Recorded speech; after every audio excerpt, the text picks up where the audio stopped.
और अब बात करते हैं मानसून की, क्योंकि राजस्थान में मानसून का मंगल प्रवेश हो चुका है, लेकिन बरसात के आसमानी पानी के बीच जनता के पैरों में नालों का गंदा पानी ना पहुंचे, मौसम की खुशबू में गंदगी की बदबू जिंदगी को अपने ही घरों में नर्क ना बना दे, इसके लिए निगम की क्या तैयारी है। हम आपके सामने एक एक करके निगमों की तस्वीर ला रहे हैं और वहां के मेयर से भी सीधे सवाल कर रहे हैं। आज हम आपको दिखाएंगे झीलों की नगरी में नालों की सफाई में झांसों का जाल है या फिर झमाझम बारिश के बीच में झूमने को झीलों की नगरी बेताब है। साथ ही हम आपको दिखाएंगे चंबल की गोद में बसे 7 अजूबों के दक्षिण निगम की तस्वीर और सीधे मेयर से सवाल पूछेंगे, क्या कोटा बारिश में पानी पानी होगा या फिर आराम से घर के बाहर बारिश का मजा उठाते हुए चाय पकौड़ों का आनंद लिया जा सकता है, या फिर गंदगी की बदबू कोटा में बरसात के बीच किचन तक जैसे आज तक पहुंचती आई वैसे ही अब भी पहुंचेगी। हम आपको दिखाएंगे कितने तैयार हैं हम।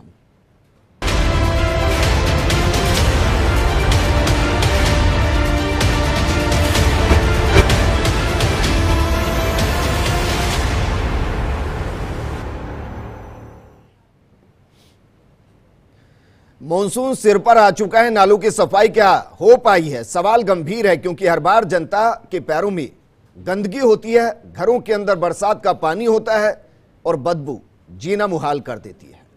इस पर बात करने के लिए हमारे साथ मौजूद है कोटा दक्षिण के महापौर राजीव अग्रवाल जी और उदयपुर निगम के उप महापौर पारस सिंघवी जी। राजीव अग्रवाल जी, आपके साथ मैं चर्चा शुरू करना चाहूंगा। सर, तस्वीर दो कहानी बयां करती है। आपके पीछे मशीन लग रही है जो कचरा निकाल रही है, तो पहला सवाल तो ये, इसको मैं ये मानूं कि कोटा दक्षिण ज्यादा एक्टिव है जो काम कर रहा है, नालों की सफाई कर रहा है, या फिर ये मानूं कि कोटा दक्षिण पिछड़ रहा है, मॉनसून सिर पर आ गया, डेडलाइन खत्म हो गई और पीछे मशीन चल रही है?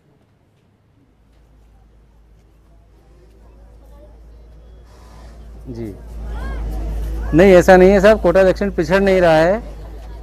पिछले बोर्डों ने कचरा इतना निकलवाया नहीं था बाहर, इसलिए इतना ज्यादा कचरा है जी।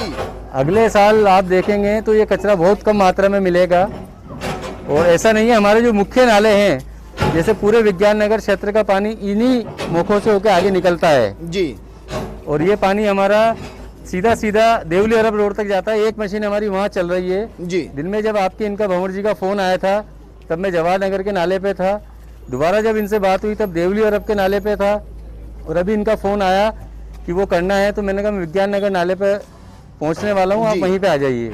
ठीक है राजीव अग्रवाल जी, ये तो अच्छी चीज है। सर, मुझे बताइए डेडलाइन क्या थी, क्योंकि टेंडर तो अगर मैं गलत नहीं तो मार्च में हो चुके होंगे सर।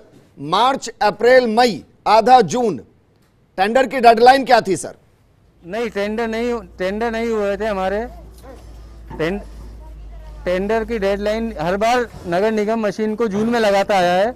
मैंने तो फिर भी इस बार 19 मई से मशीन चालू करवा दी थी जी, और मैं खुद चाह रहा था कि 15 मार्च से मुझे मशीन मिल जाए, निगम सफाई चालू कर दे, लेकिन अधिकारियों का और बाबुओं का यही कहना था कि हर बार जून में ही सफाई की जाती है और 1 से 1.5 महीने में हम सारी सफाई कंप्लीट कर लेते हैं जी। लेकिन आप देख रहे हैं कि 19 मई से एक मशीन चला करती थी, उसकी जगह भी मैं 3 मशीन लगा के सफाई करवा रहा हूँ, और सुबह से शाम तक आप किसी वक्त अगर देखेंगे तो 3-4 पॉइंट मेरे फिक्स हैं जहाँ मशीनें चल रही है, वहीं मैं आपको मिलूंगा।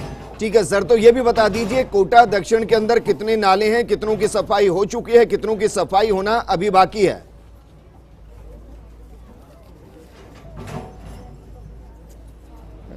कोटा दक्षिण में अगर छोटे छोटे पार्ट में हम बात करें तो काफी सारे नाले हैं, लेकिन मुख्य रूप से 4 नाले ऐसे हैं जिनके द्वारा पूरा पानी शहर से बाहर जाता है जी। एक नाला हमारा रामधाम आश्रम के यहाँ पे, उसकी सफाई हम 1-2 महीने पहले करा चुके हैं, वो हमारा जेसीबी से सफाई होती है, उसका पानी सीधा चंबल में जा रहा है। दूसरा नाला हमारा साजी दे रहा है, जिसमें ये मान के चलिए कि शहर का 60% पानी अकेला उस नाले में आता है जी, उसकी सफाई भी हम करा चुके हैं।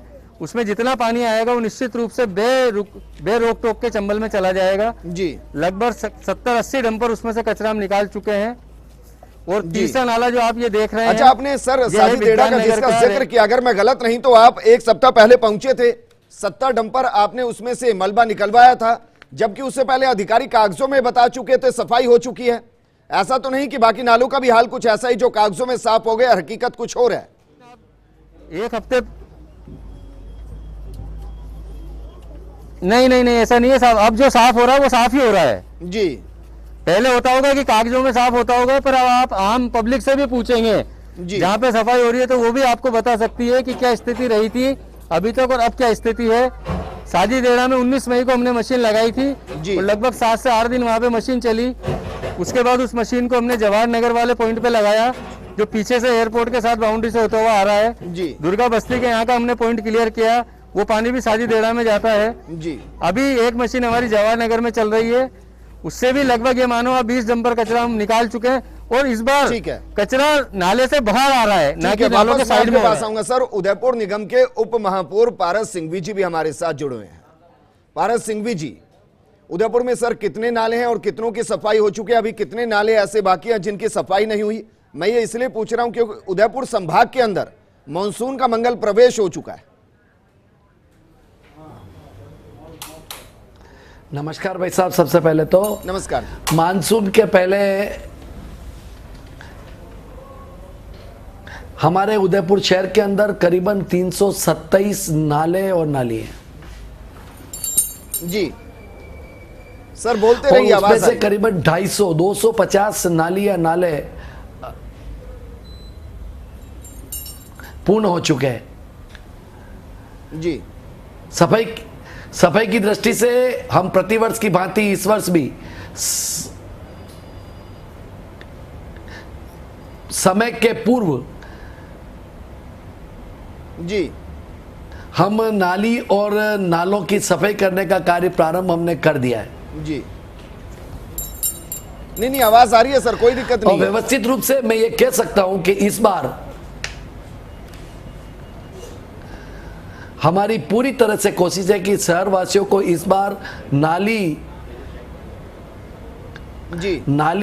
और नालों की दृष्टि से पानी घरों में न जाए, सड़कों पर न फैले जी।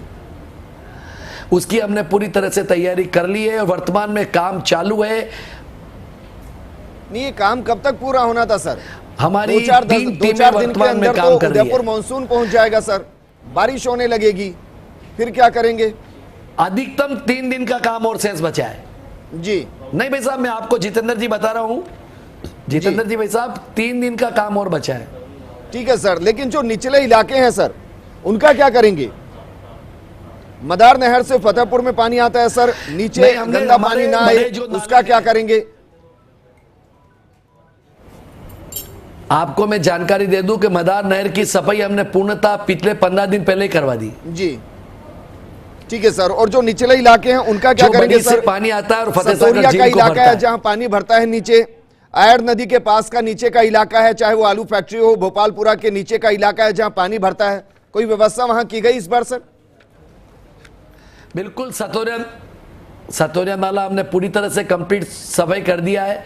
हमारे जो राजपूताना रिसोर्ट के पास में जो नाला है जी, वो उसकी सफाई अभी वर्तमान में चल रही है और उसका काम भी करीबन कल तक पूरा हो जाएगा जी। आप मुझे ये बताइए सर, जितने भी नाले आप बता रहे हैं 327 नाले आप बता रहे हैं, उनमें से कितनों की सफाई आप अगले 3 दिन में पूरी कर देंगे? आप ये कह रहे हैं 100% नालों की सफाई अगले 3 दिन में पूरी हो जाएगी? नहीं, 250 नाले और नाली की सफाई तो हमने पूरी कर चुके हैं और करीबन 70 बचे हैं जी, वो अगले 3 दिन में पूरे हो जाएंगे।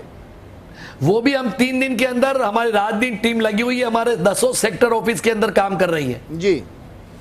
ठीक है सर, वापस मैं आपके पास आऊंगा, आप जुड़िए हमारे साथ। लेकिन कोटा दक्षिण के महापौर राजीव अग्रवाल जी हमारे साथ जुड़े हैं। तस्वीरें वाकई में अच्छी लग रही है क्योंकि पीछे मशीन लग रही है, कचरा निकाल रही है। लेकिन राजीव जी, एक मैं रिपोर्ट दिखा रहा हूं, महज 2 घंटे पहले की रिपोर्ट है सर। कोटा दक्षिण का इलाका है, वहां का एक नाला है, मेरे सहयोगी भंवर ने वहां से रिपोर्टिंग की है, वो जरा आप सुनिए कि वहां का हाल क्या है, जरा चलाइए।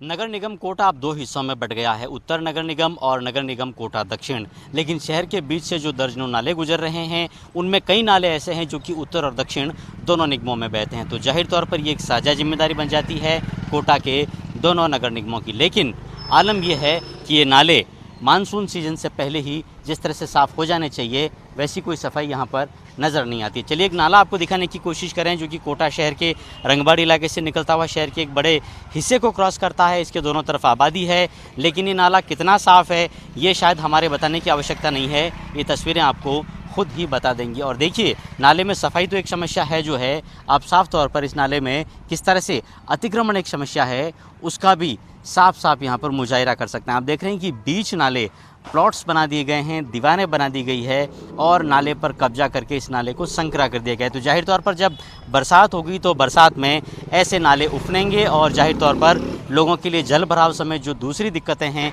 वो पैदा करेंगे। तो राजीव जी, आपने सुना होगा रंगबाड़ी इलाके का नाला है जहां मेरे सहयोगी भंवर पहुंचे थे, वहां ऐसा लगता नहीं है कि आपकी नजरें पहुंच पाई हैं।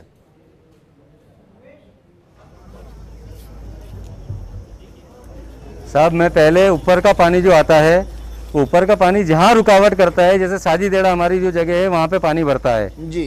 पहले मैं जहाँ पानी भरता है उन इलाकों को साफ कर रहा हूँ, और रंगबाड़ी वाला जो आप बता रहे हैं उसमें बहुत कम मात्रा में पानी आता है और वो पानी बह करके साजीदेड़ा तक आता है जी।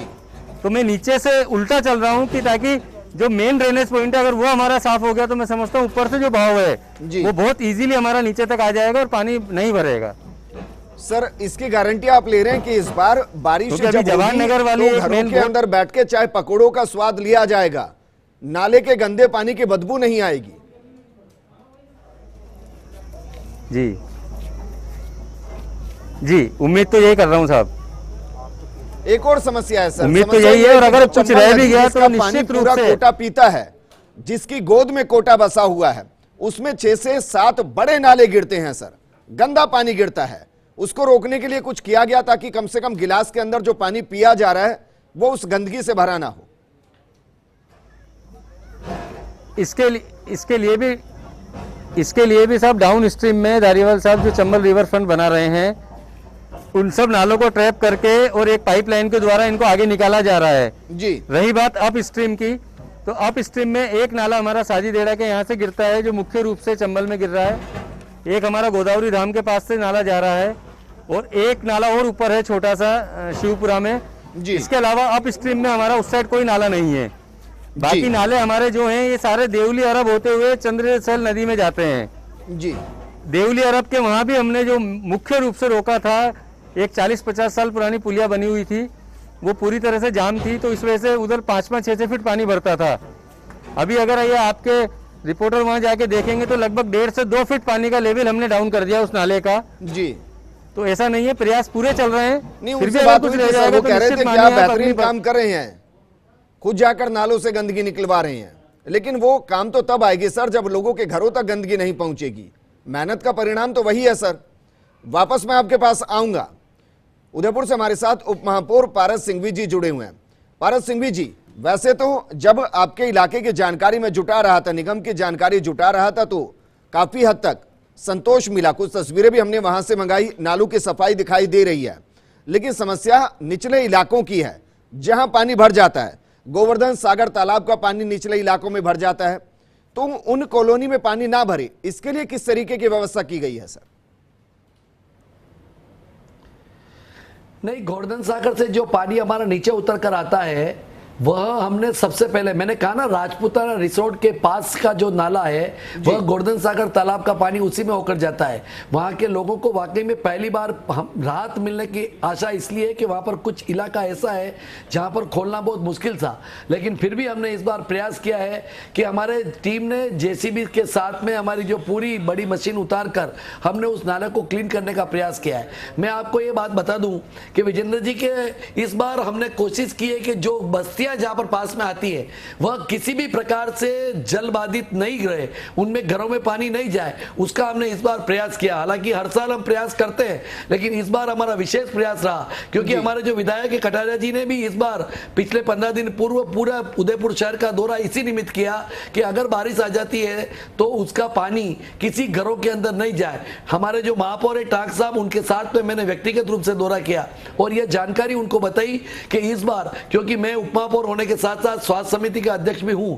जैसे आपने मदार नहर की बात की, मदार नहर एक ऐसी नहर है जो पीने के पानी फतेह सागर के अंदर से काम आता है और वो बड़ी से पानी सीधी मदार नहर के अंदर आता है। हमने मानसून सत्र शुरू हो उसके 15 दिन पूर्व बॉबकेट उतारकर उस मदार नहर को पूरी तरह से साफ कर दिया है और आगे का पार्ट जो बनता है वह सिंचाई विभाग के अधिकारियों को निर्देशित कर दिया है और उनको पैसे की राशि भी हमने दे दी है कि वह सिंचाई विभाग उस पार्ट को साफ कर दे, जिससे कि वह गंदा या कचरा कूड़ा फतेह सागर जो हमारे पीने के पानी के झील में काम आता है उसमें ना हो। हमारा ये प्रयास इस बार निश्चित रूप से सार्थक सिद्ध होगा और मैं आपको आपके न्यूज चैनल के द्वारा उदयपुर की जनता को यह आश्वस्त करना चाहता हूं कि किसी भी कीमत के अंदर उदयपुर की जनता को इस बार पानी से मतलब मुक्ति मिले और पानी का मुक्ति का तात्पर्य है कि उनको घरों के अंदर पानी न जाए, कच्ची बस्तियों के अंदर पानी न जाए। ये हमारा इस बार नगर निगम का प्रयास है। नहीं, पानी तो जाए लेकिन वो नलों के जरिए जाए, पीने का पानी जाए, गंदा पानी ना जाए जो बदबू मारे।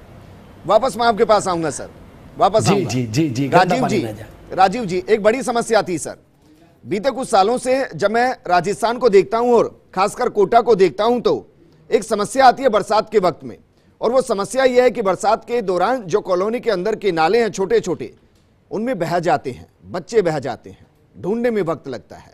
हर बार समस्या खड़ी होती है कि उनको ढका नहीं जा रहा है, बरसात से पहले ढका नहीं जा रहा है। क्या इस बार यह समस्या बनी हुई है या इसको कंट्रोल कर दिया गया है?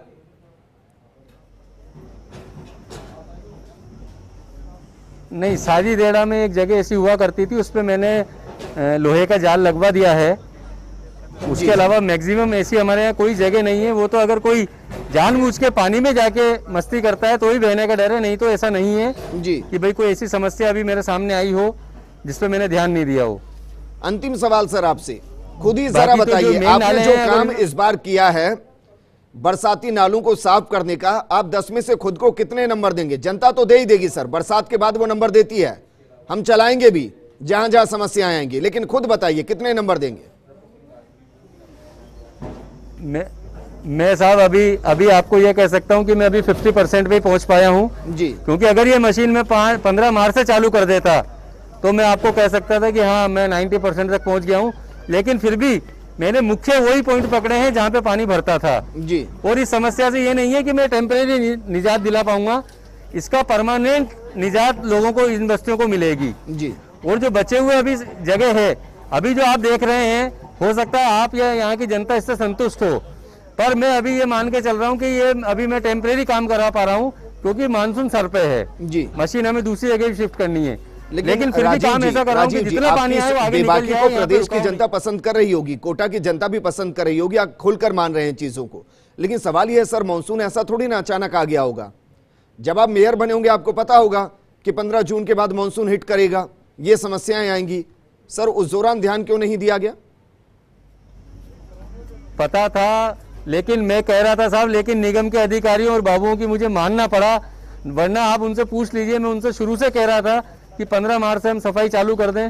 बोले नहीं मेयर साहब, 25 साल से ऐसा होता वो आया है कि लास्ट जून में स्टार्ट करते हैं और लगभग जुलाई मिड तक ये काम हो जाता है। यही तो समस्या है सर, उनके घरों तक पानी नहीं पहुंचता ना सर, वो तो गार्डन में रहते हैं, उनको थोड़ी ना आम जनता का पता चलता है कैसे पानी रहता है, कैसे घरों में बदबू मारता है। एक एक सप्ताह तक कॉलोनी में पानी फंसा रहता है, वो तो वैसे ही चलेंगे जैसा ढर्रा बना हो, उसको बदलने की जिम्मेदारी तो आपकी है सर, इसीलिए तो मेयर बनाया गया है। पारस सिंघवी जी, क्या आपके साथ भी इस तरीके की दिक्कत आई कि अधिकारियों ने बोल दिया नहीं साहब 25 सालों से जो चलता रहा है वैसे ही चलेगा, कुछ बदलाव नहीं होगा, वैसे ही सफाई होगी? नहीं विजेंद्र जी, मैं आपको 100% ये बात कह रहा हूं, अधिकारी को हम निर्देशित करते हैं, अधिकारी हमारे को क्या निर्देशित करेंगे, क्योंकि पूर्व में भी मैं स्वास्थ्य समिति का अध्यक्ष रहा हूं और इस बार मेरे को उपमहापौर का दायित्व दिया गया है और स्वास्थ्य समिति मेरे पास है। मैंने अधिकारियों को 2 महीने पहले ही ये चेतावनी दे दी कि किसी भी कीमत में उदयपुर की जनता गंदे पानी से इस बार किसी भी कीमत में मुक्ति मिलनी चाहिए उनको। और जो अलग अलग क्षेत्र है हमारे, जैसे आपने अभी ये क्षेत्र अलग अलग से गिना है, आलू फैक्ट्री के वहां पर भी पानी भरता है, जो पानी स्वरूप सागर का निकलता है वह आलू फैक्ट्री के पास में होकर जाकर आगे तालाब में जाता है। हमने जहां जहां पर भी बस्तियां हैं उस पर विशेष रूप से ध्यान दिया है। हमारे सेक्टर कलेक्टर्स ऑफिस को निर्देशित किया है और नियमित रूप से हमारे जो सुभाष जी इंस्पेक्टर है और हमारे सत्यनारायण जी है नियमित रूप से मॉनिटरिंग कर रहे हैं। सुबह से शाम तक खड़े रहकर उन चेन माउंटिंग मशीन के द्वारा नालों की सफाई का कार्य करवा रहे हैं। और शहर के अंदर भी मैं आपको यह निवेदन करना चाहता हूं, शहर के अंदर भी जो ऐसे नाले हैं जो शहर का पानी निकलने का प्रयास, पिछली बार हमने स्मार्ट सिटी के द्वारा एक बहुत बड़ा नाला था उसको सफाई करवा कर नया नाला बनवा दिया। इसलिए मेरा ऐसा सोचना है कि इस बार हम गंदे पानी से लोगों से मुक्ति दिलवाएंगे। जी शुक्रिया आपका जुड़ने के लिए। और राजीव अग्रवाल जी आपका भी शुक्रिया सर, ऐसे ही काम करते रहिए। जनता को अगर राहत मिलेगी तो जनता खुद आपको आकर कहेगी कि साहब बेहतर काम किया है, और अगर काम बेहतर नहीं किया होगा तो वही जनता आपको आकर कहेगी कि देखिए आपको मेयर हमने चुना लेकिन हमारे हाल क्या से क्या कर दिए। मॉनसून सिर पर है, तैयार कितने हैं ये हम आपको बता रहे हैं। इस बुलेटिन में फिलहाल इतना ही। नमस्कार।